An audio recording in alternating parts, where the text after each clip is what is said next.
Commençons avec la composante communication. Bien que non spécifique au TSA, un retard dans le développement du langage oral est fréquent chez ces enfants. Il arrive même parfois que les parents se demandent si l'enfant ne pourrait pas être sourd, en raison du fait qu'il ne semble pas répondre à l'appel de son prénom ou qu'il ne prononce aucun mot à l'âge de 2 ou 3 ans. Le fait de régresser au niveau des acquis langagiers devrait également vous questionner.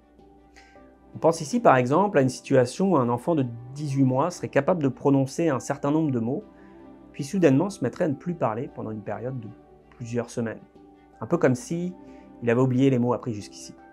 Il faudra bien distinguer cette régression de compétences à la tendance parfois observée chez un enfant qui vient d'avoir un petit frère ou une petite sœur à adopter des comportements plus immatures, ce qui est assez fréquent et surtout transitoire.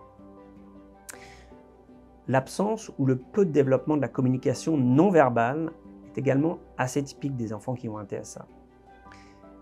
On pense ici aux enfants de moins d'1 an qui ne suivraient pas des yeux leur figure d'attachement, qui n'utiliseraient pas de gestes tels que de faire coucou de la main ou pointer du doigt pour exprimer une demande ou un intérêt.